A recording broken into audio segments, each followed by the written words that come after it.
Assalamu alaikum.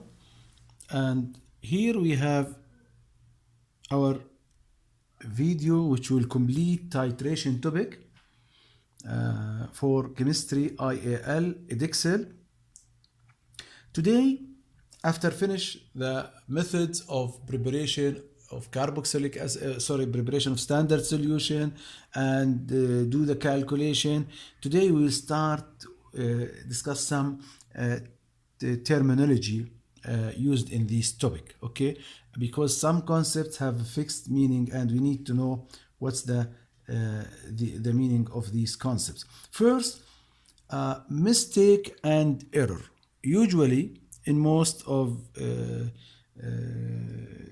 our way of talking or out of this topic, we use mistake and error to give the same meaning or very close meaning, or sometimes we will not go deep in details to use both as the same meaning. But here you need to know, there is difference between error and mistake. First, error, the difference between experimental value and the correct value, okay? So we refer error, what we mean by error, it's the difference between an experimental value and the correct value as a concept, as a meaning of error. When we say error, that means there is difference between the value which we measured in the experiment, okay, and the correct value. Now, when we will use error, we use error to describe something that even a skilled operator would find it difficult to avoid, okay? That means something we can't reduce it by practice or by repeating the experiment, okay? And to be a skilled operator. Why? Because we will tell you later. But why? Even with the training, with have a good skills, we can't avoid this type of problem, which is error, okay? Because it's not something related to the guy or the chemist who did the experiment, okay? Now, what about mistake? Mistake, it's something that a skilled operator can avoid it, okay, by being careful. And we will show some examples about mistakes, okay, and you will understand how we can avoid mistakes. Let's see examples of mistakes. First, as a chemist, you need to use a well-calibrated apparatus, okay? For example,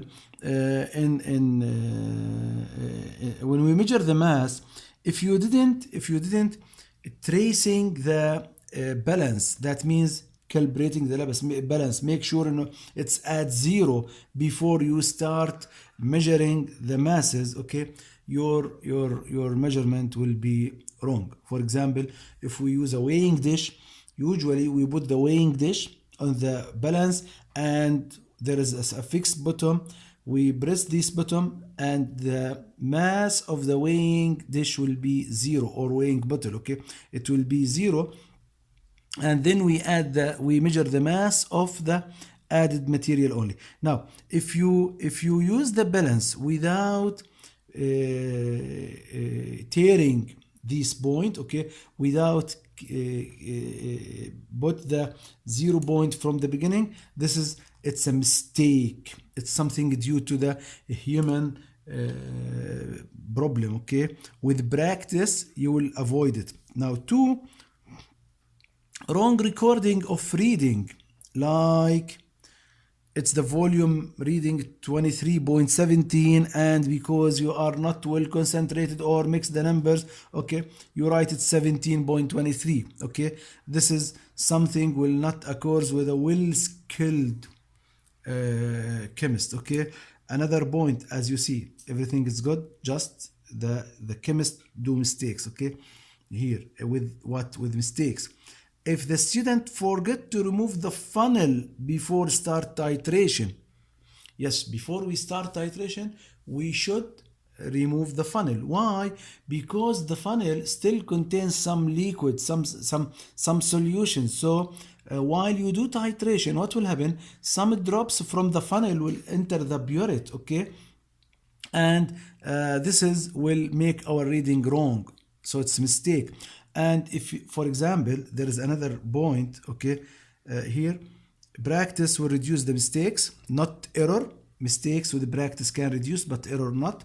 Okay, another mistake, for example, if you remember when we talk about the steps of titration, we said, you know, the distance between the tab and the outlet of the burette should be full with the liquid. Okay, so if you didn't fill this part of the burette, it's a mistake, not error. It's a mistake, not error. Now, type of errors. In errors, we have two types of error: random error and systematic errors. Random errors and systematic errors. Let's see what do we mean by random error. Random error, it's error caused by unpredictable change in conditions. Okay, random error, it's error caused by unpredictable change in conditions such as temperature. Sometimes the temperature will change, okay, and we don't think, you know, the temperature will show this big change. Okay, now to the pressure, change in pressure. Okay, how that happen? For example, if you have a series of experiments and you need to run 11 or 12 experiments, for example, and you start from early morning, the weather it's good, temperature it's low, and then what happened? Temperature start rise. So this change in temperature will affect in my results. Okay, you know, temperature at 8 a.m. it's not equal to 1 p.m. or 12 p.m. Okay, examples: change in temperature and or may one change or both. Okay, while measuring volume of collected gas.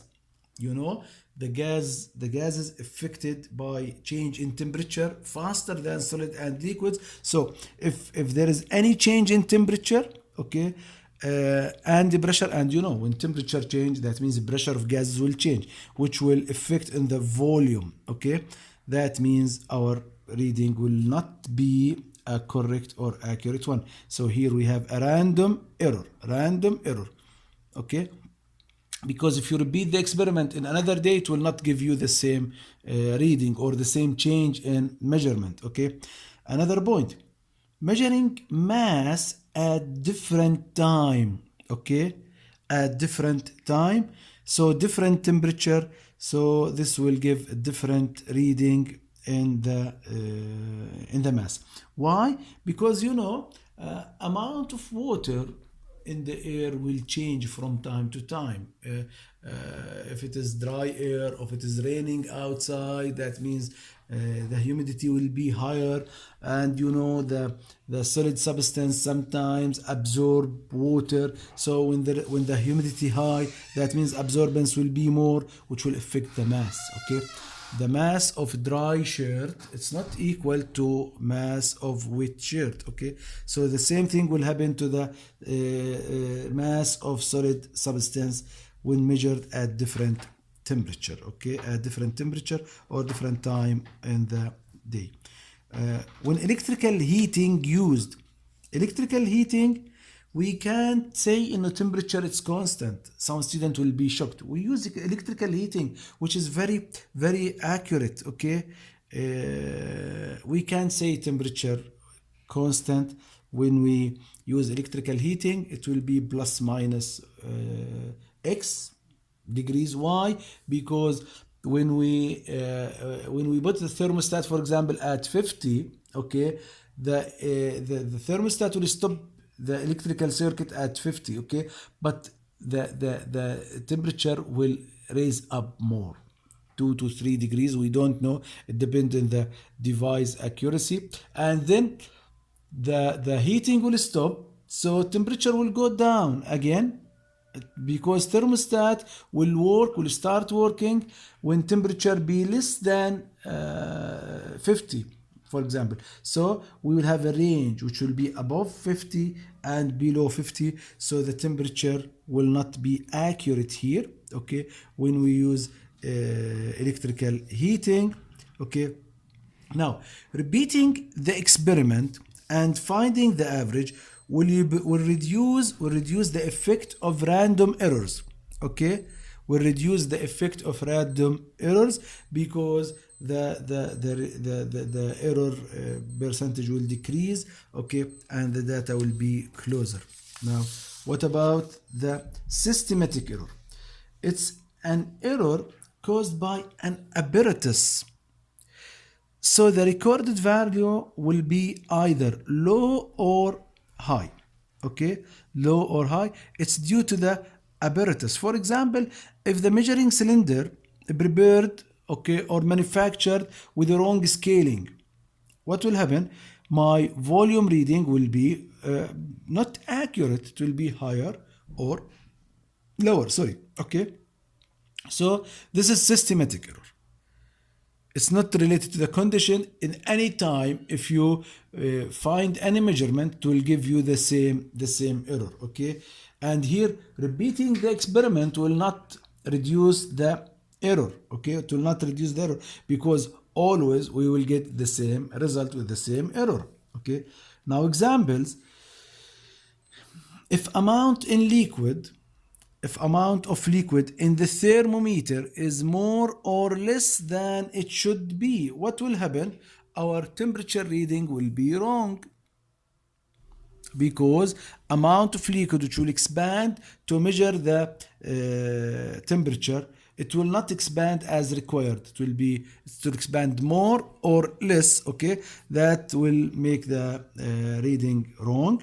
Okay, and not the required one. Okay, and this is not due to the chemist, to the operator. It's due to the manufacturer from the beginning. Okay, two, if the diameter of measuring cylinder or other large or smaller than the manufacturer required to do it. Okay, if diameter of measuring cylinder larger or smaller, okay, or other, that means not just measuring cylinder. Measuring cylinder, it's the thing which mentioned in the book.